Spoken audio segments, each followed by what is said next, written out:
is that you don't have control over the force that you're inserting when you're doing this. And the cortical, the outer cortical, is around 1.2 millimeters. So it's very thin. So if you go this, you can easily go all the way and cross to the second one.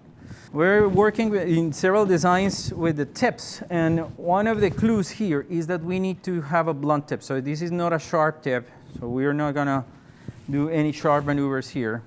Second is as internal irrigation, but the idea here is to have infiltration anyway.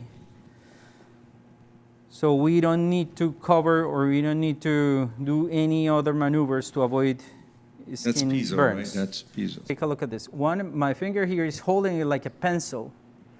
And on the other side, I'm doing the counter, mainly the counter force. So I'm pulling with this, I'm going in that direction with this hand. With this hand, I'm going into the other direction. So I'm trying to control at all times the force that I'm exerting to do that. So the key points here, he uses a specially designed water-cooled piezo that's blunt. And did you notice that he scored it and he's going from superior to inferior to upper 2/3? He's really doing like a controlled and posterior osteotomy. And he's controlling it for the upper 2/3, staying away from the vessel.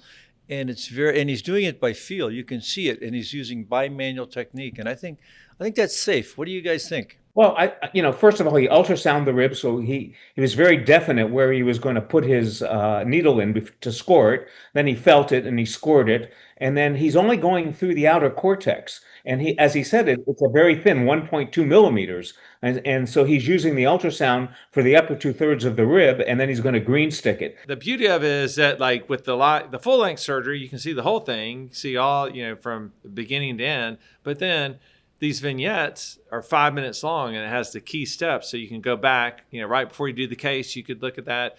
And then if you can get a cadaver lab in, I think with those two kind of educational assets, this could easily be safely done by a good surgeon.